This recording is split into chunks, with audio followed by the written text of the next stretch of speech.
The Conservatives are the largest party. They don't have an overall majority at this stage. The Prime Minister called this election because she wanted certainty and stability. This doesn't seem to look like certainty and stability. Welcome to Polling Politics. This episode is sponsored by Smarkets.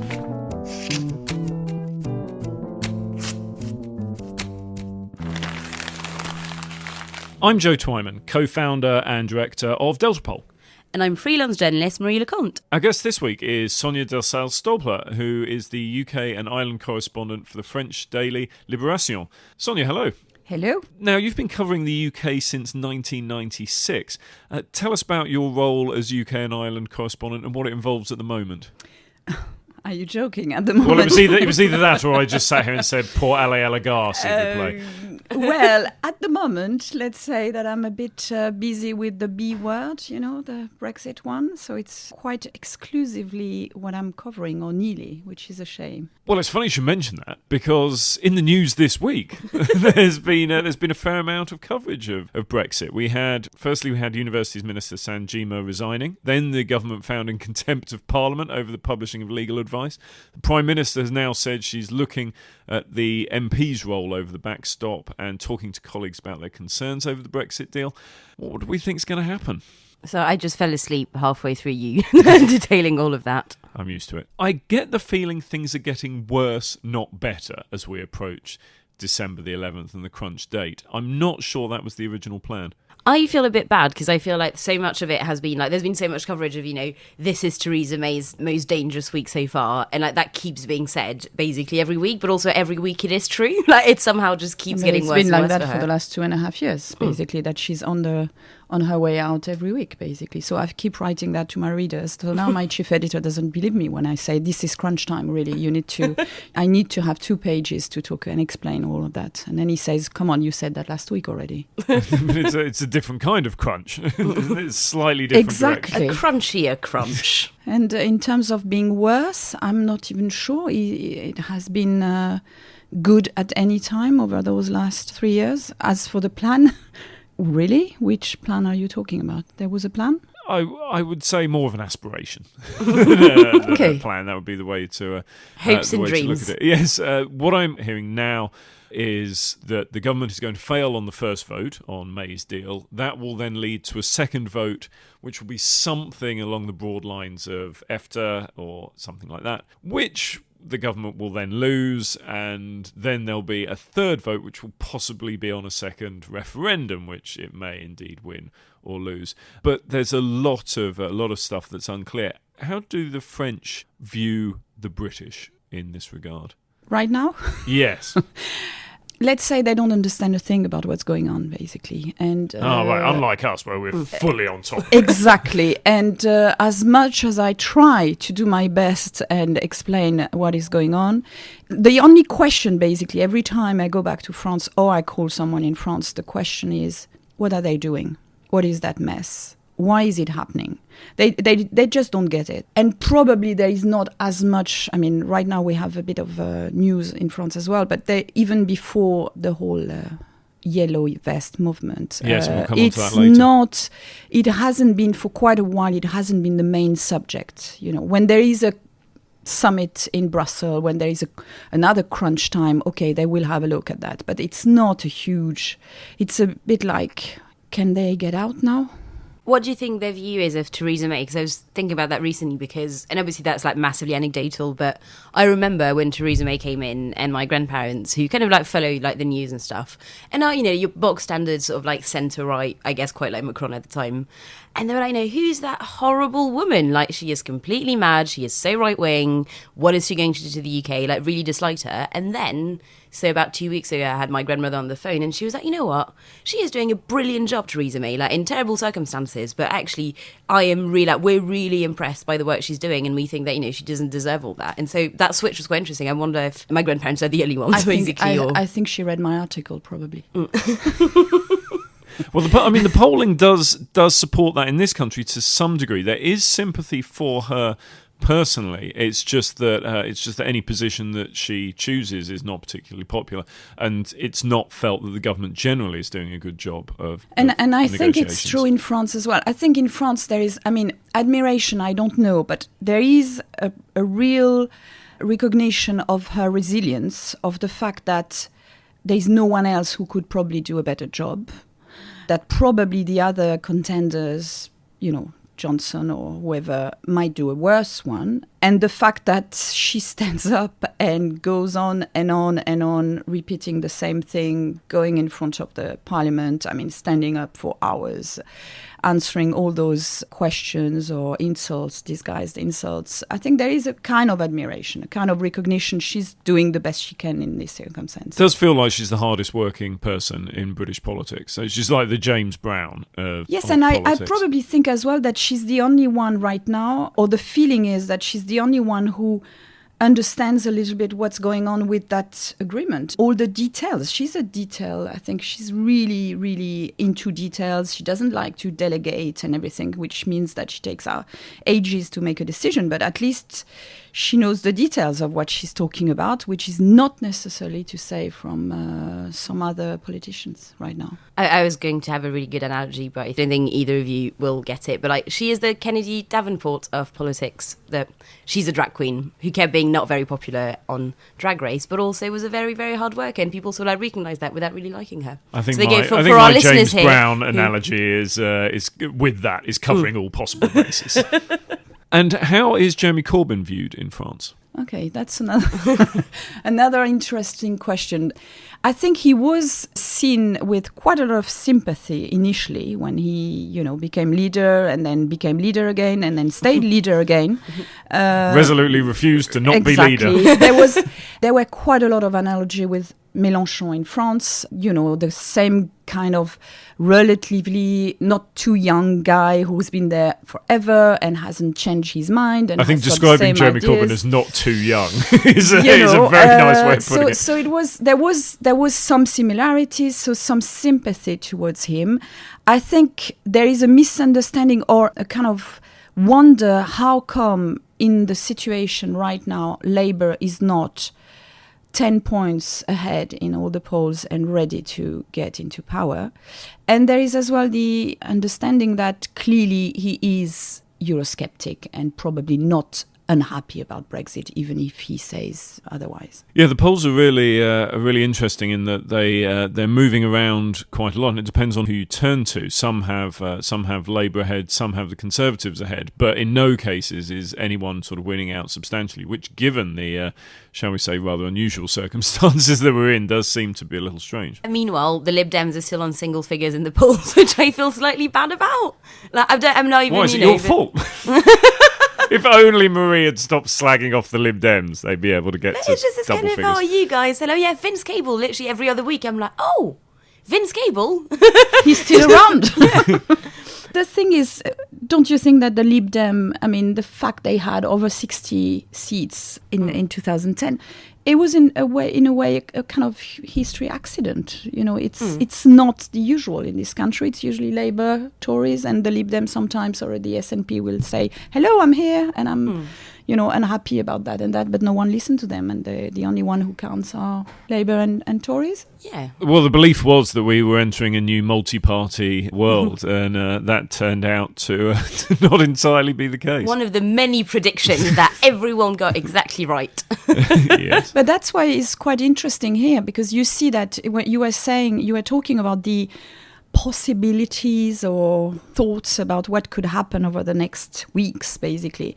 And general election, you have no idea who would get in power. Nope. You're not even sure that any of the party would get a little majority. Nope.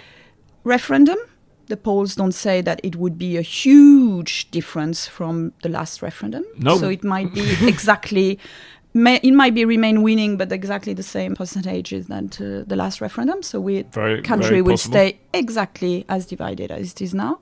So basically, there is nothing which looks clear.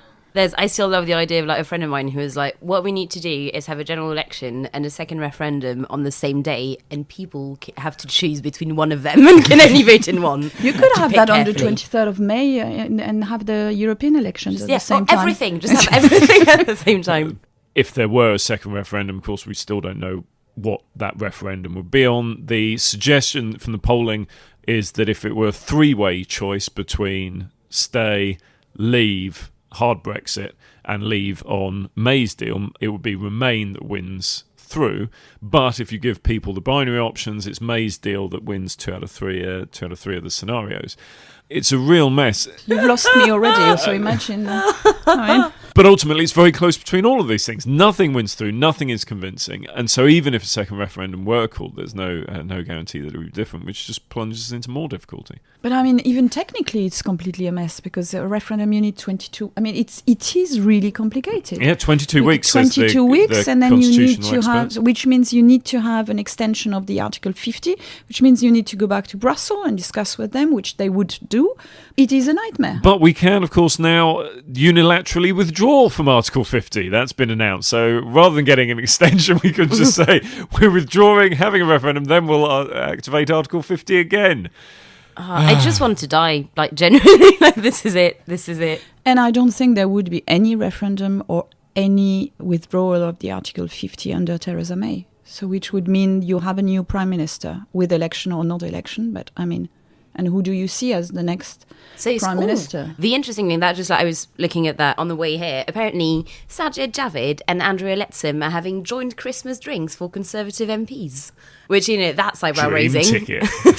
But no, I think Sajid, like talking to MPs, I think Sajid is the name that keeps coming up. He is clearly the one who is right now in the best position. But then And a he's strong compromise candidate as well. Yeah, because I think he's the weird one, isn't he? Where like we always thought that he was going to be a leaver, and then he turned out to be a really lukewarm Remainer because he was really close to Osborne and thought presumably that Osborne was going to be the next leader.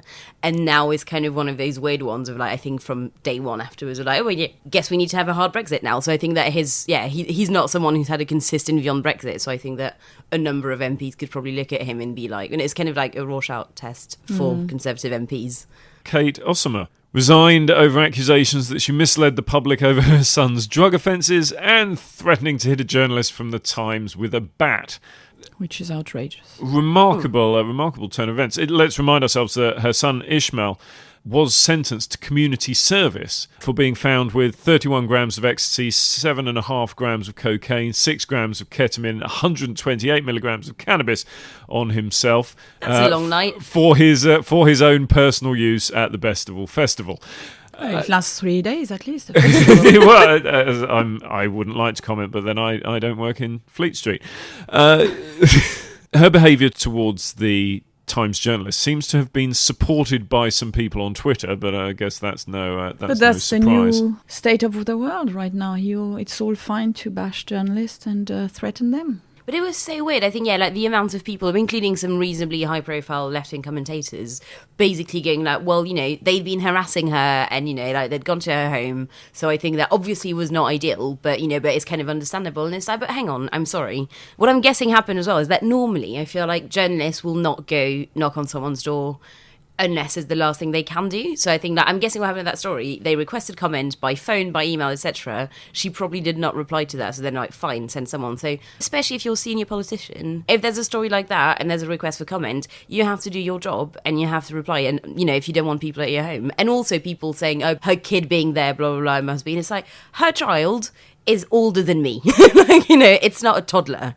And works in Parliament for her. So, yeah, the amount of sympathy for her I found quite troubling. But the fact is that I would say the journalists, specifically from some tabloid newspaper, wouldn't even hesitate for a minute to go to her front door and wait for her. They wouldn't call before. We've seen that very often. So, well, it's not to excuse that they should be threatened in any way. This was a Times journalist. Said he called at her door at 6 o'clock at night. So not the middle of the night by any stretch of the imagination. I mean, lots of journalists have come out and defended him, but as we've mentioned, there has been others who have come out and said, "Oh, it's not right." She has resigned from her position as shadow overseas development minister, but she remains an MP, and I believe her son is still working for her. Oh, well. And yeah, replaced by Dan Carden, I think, at International Development. The only thing that's a bit of fun that we know about him is that he got banned from his local pub after getting elected because he got so drunk to celebrate. So it's something more you know about him than about the new Brexit secretary, basically.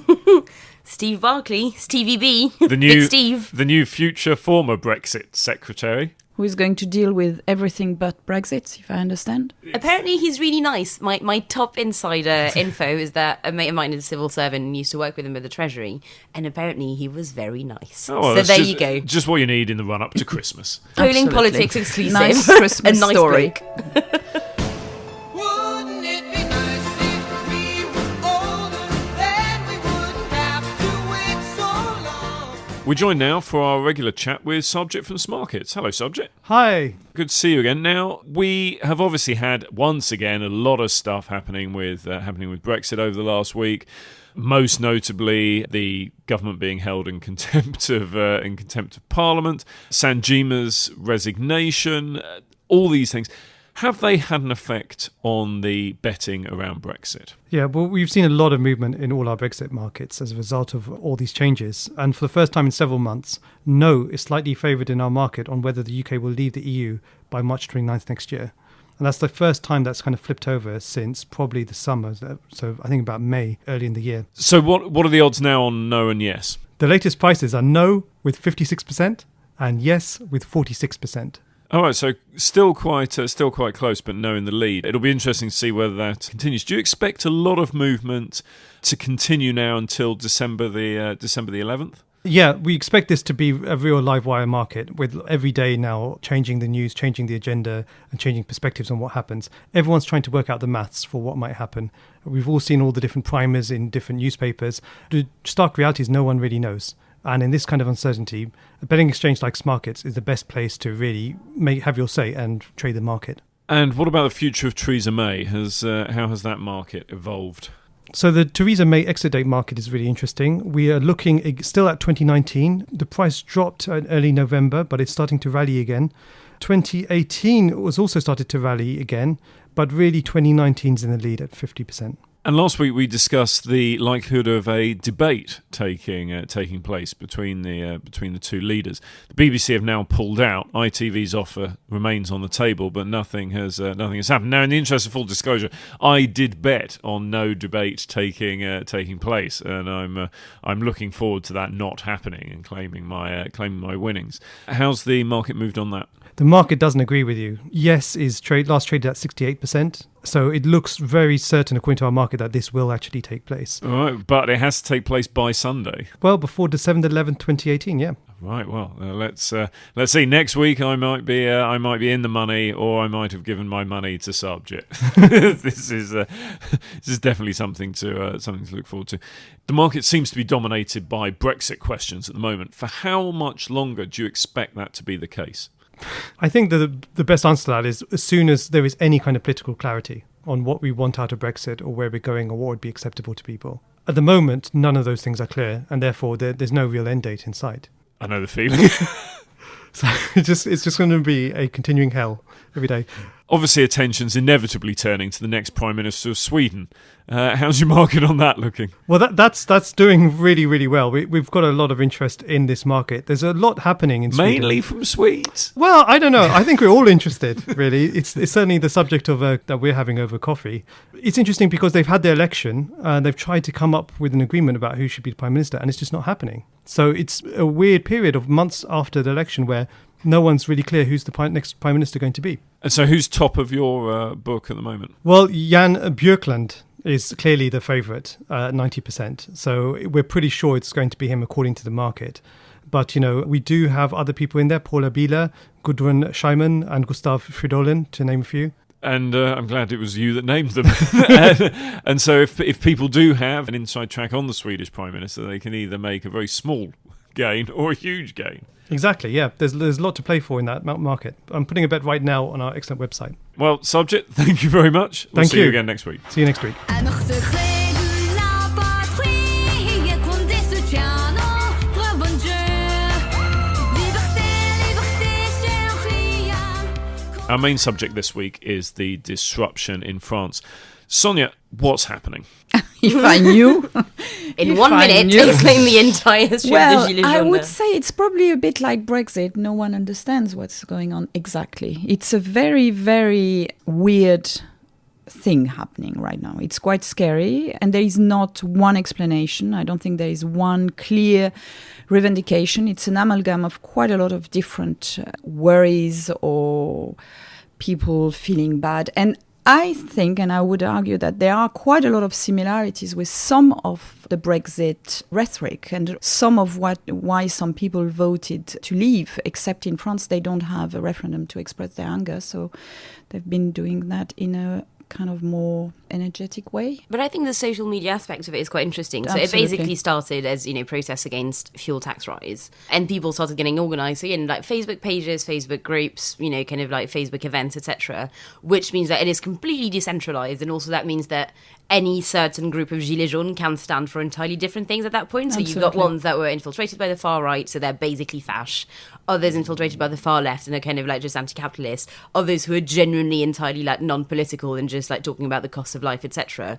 I mean, I'm kind of watching it from afar, but what's been really interesting as well is that whenever someone emerges as a potential spokesperson, most of the Gilets jaunes are like, well, not them, they don't stand for what we stand for. So there's they no fight spokespeople. between themselves, which is why as well it's so difficult for the government, because basically it's being attacked, but it hasn't got anyone he can talk to, because there is not anyone who is the official spokesman for the Gilets jaunes. The Gilets jaunes, or the Yellow Jackets, as we call them in this country, explain how they came to be.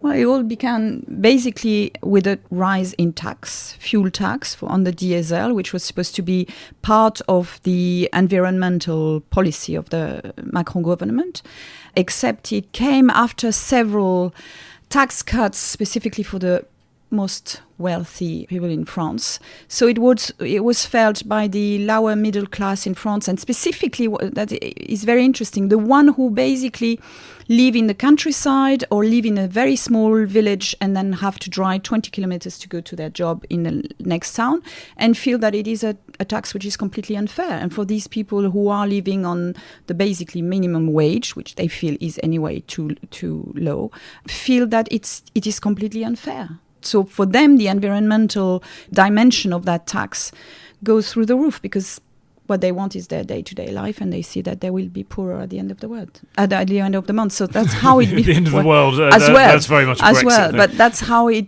all began. But then it, as Mary was saying, it began like that, but now you have the schools, you have the civil servants, you have the police threatening to strike. I am loving, though, the one like slight thing that did make me laugh was that apparently there's this WhatsApp message going around a high school saying like, so I couldn't even say it with a straight face, like, Macron is threatening to cut our summer holidays by half, like, we go in the streets, and it's such a beautiful, like, I think specific French high school tradition to have a rumour going that the president is going to cut holidays in half, and that you need to, like, that happened to me, I remember that, like, it was yesterday. Oh, so this happens with every French French president? Every other year, there's a sort of, We've rumour, pass all it on. Yes, we've all been once on strike for some completely silly reason at the time. But the problem is right now it's becoming quite serious, because you have that thing about social media, fake news. I mean, there have been fake news going around, including one which was about the Marrakesh Treaty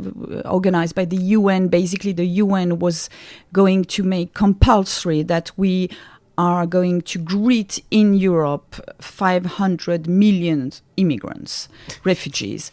And that is, it is very serious, because it's fake news, which was born in 2017 in the US and has been going around and is now basically on Facebook pages of the different Gilet group pages going through. It's a mix of quite a lot of worrying little events which might get really bad. I think the two things on this as well is that the first one, which I think is, quite a bad coincidence, effectively. But when you look at the first few groups, I can't remember what they're called, like En Colère or whatever, but the kind of groups that were the beginning in many ways of the kind of like the proto like Gilets jaunes movement started around the time that Facebook changed its algorithm to make it so people saw more local news and local things. And so actually that's kind of how that started. And the second thing as well is that when you look at the polls, there's still a majority of people who actually support the Gilets jaunes movement from every party, I think, apart from En Marche. So you now have this weird situation where you've got Macron supporters on one side and then you've got every other party, like literally every other party on the other. And I'm not sure where you go from there. But I even think you have some Macron supporters who support as well the movement. I think it's like 23% still of En Marche exactly. supporters. So they're who- very upset by the violence, because of course the violence is not done by the average Gilets jaunes, it's done by specific little groups. I mean, when you think last week, the images were quite striking. But the fact is, in Paris, you had something like 8,000 people. And among these ones, you had quite a lot of them destroying and, putting car on fire and everything. But it wasn't a huge... I mean, we've had so many huge demonstrations in France where you didn't have half of the violence or even a quarter of that. So that's why it is very worrying and difficult, I think, really difficult moment for Macron. But then it's also been quite a conundrum for the left and for the far left as well. So really, really early on, back when it still looked just like entirely like really reactionary like protests, like Mélenchon, like very early on tried to join in on that and kind of, occupy that space and be like, let's, I'll go to those protests, etc. And was completely panned for it by the left. That bit is slightly anecdotal, but talking to my friends in Paris, who basically, all of whom are middle class and left wing. You amaze me. They all live in the 20th and they have a lovely life there.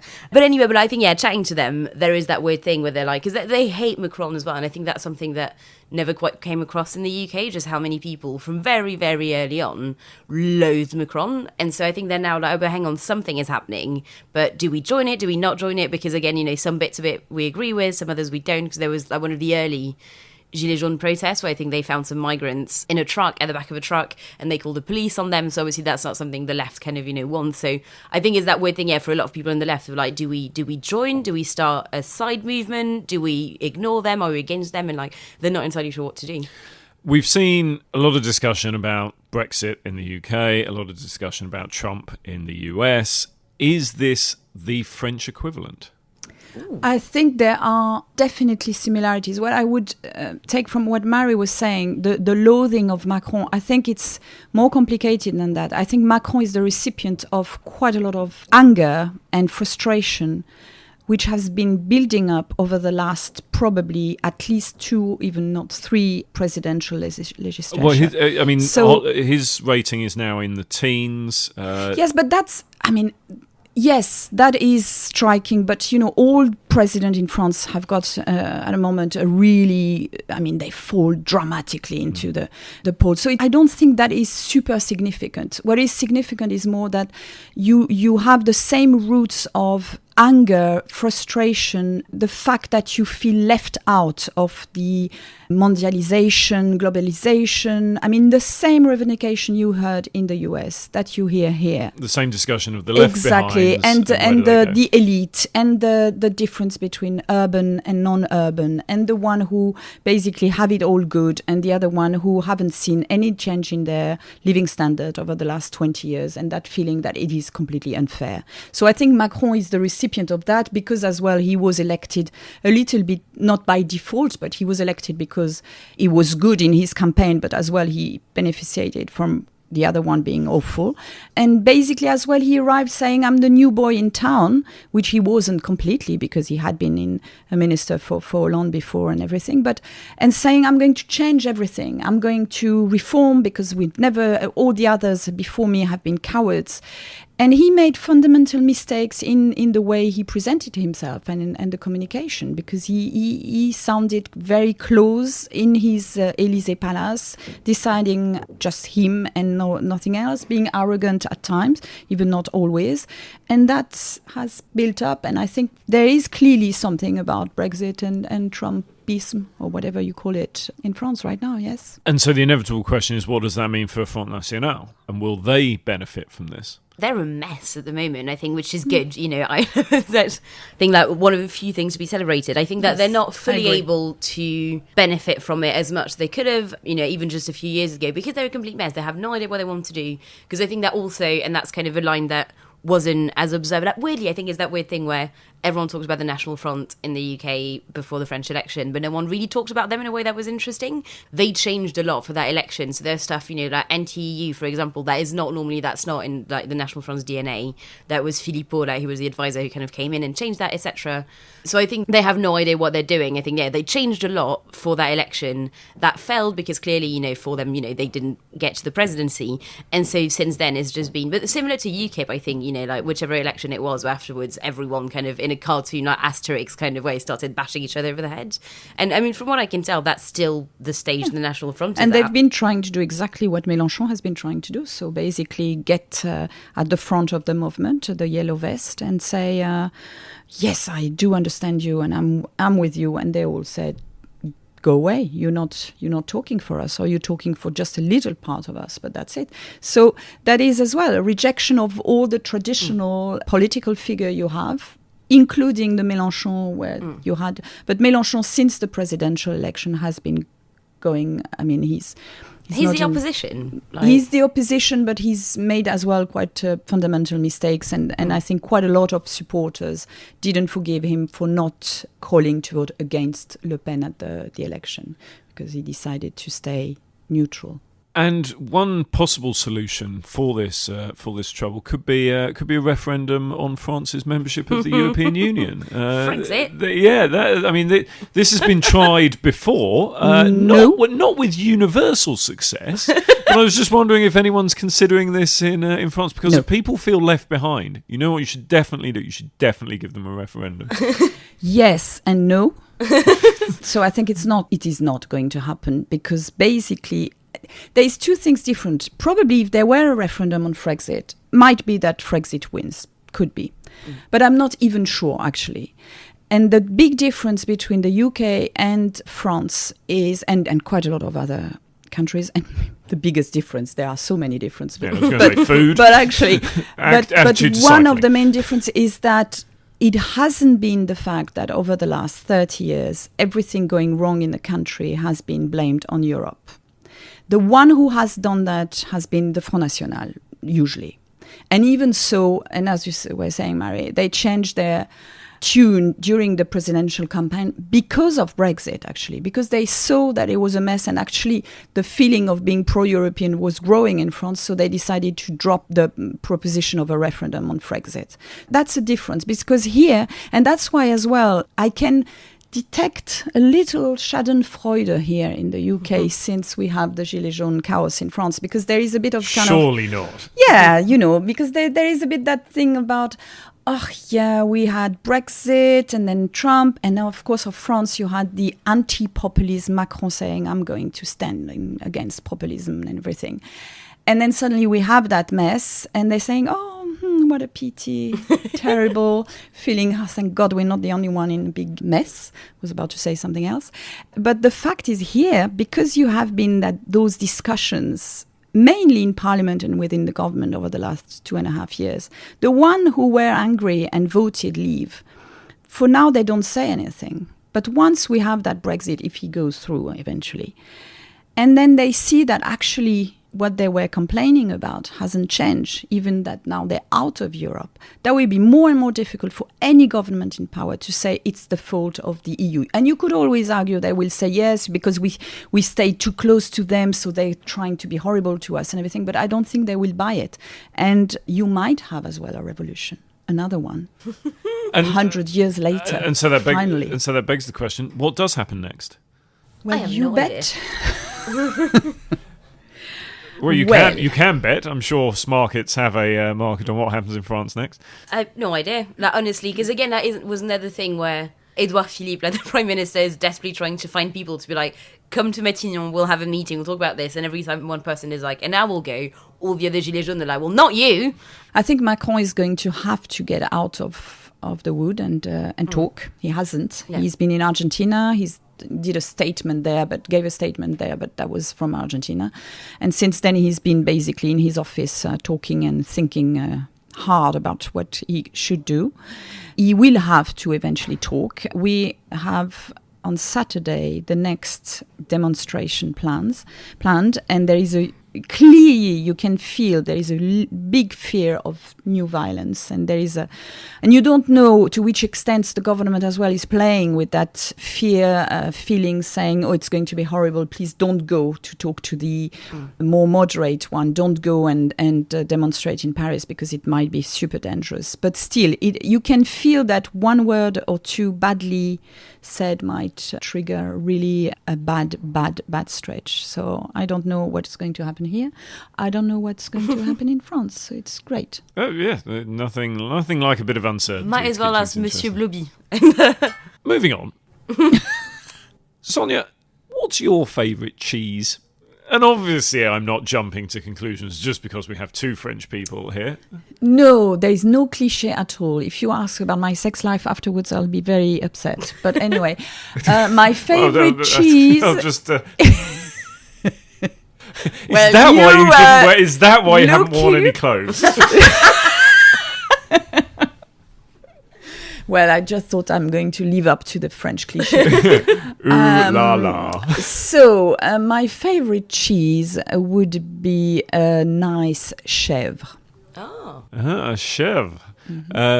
Marie? Well, actually, I'm really glad you asked that because I've had a bit of an epiphany recently. So I always thought of myself, but like literally since I was a child, as more of like an Emmental kind of woman. You know, like on grazing on pasta and everything. And actually, literally, maybe like 3 weeks ago, again, had a big epiphany. And I was like, you know what? I'm going to try Gruyere again because I thought I didn't really like it. And I love it. Turns out I love it. I am actually a Gruyere woman. Now, so what do you think for France generally? Ooh, please don't tell me Camembert. You mean for France, the favorite cheese? Yeah. France Oh, favorite God. cheese. I mean, we have... How many do we have? We have so many. We're very, you Maybe know... like- Look, Diverse people? Yes, that doesn't mean that as a nation you can't have a favourite. No, you don't have one cheese. It would be outrageous. You would have riots even worse than the yellow vest if you Wouldn't had to it? choose one cheese representing France. I feel like it'd be something really wet, like Caprice des Dieux or something. No, come on, that's not proper cheese. 41% of French people chose it. What, Caprice des Dieux? No, they're the favourite. Brie? No, Brie, interestingly, Brie comes below Gruyere. Oh. Camembert. Camembert. Is it Yeah. actually? Oh my god. Camembert, Yeah. number one. Yeah.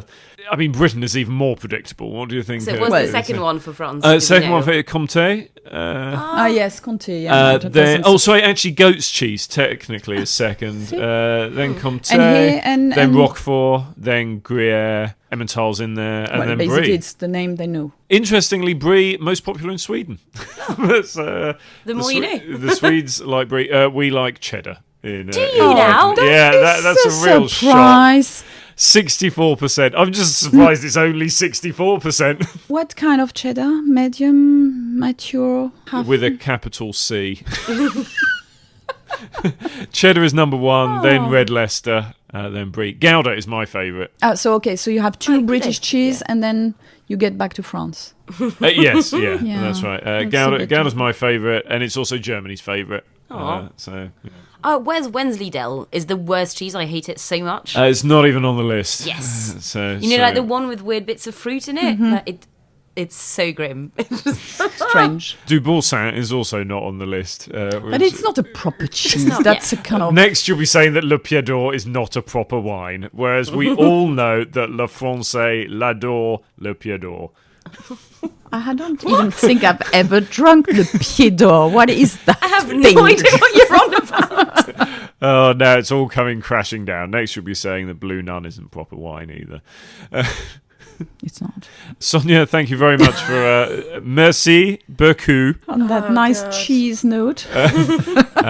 Thank you. You're welcome. Thank you very much for coming in. Unfortunately, there was no time for our interview with Emmanuel Macron, but never mind. Just time for a quick look at my old copy of Tricolore. J'ai 12 ans. Sonia, thank you very much. We'll You're all be very back welcome. next week. Thank you to Smarkets. Bye-bye. Bye. Please remember to like, subscribe, review, all these different things that help people hear about us, and do tell all of your friends and many of the people that you don't know, even if you haven't enjoyed the podcast. This is a Podo podcast produced by Nick Hilton, and our theme tune is by Joe Button. For more details, go to podopods.com, and for sales and advertising, email nick@podopods.com. And yes, that's spelled PODOTPODS.com.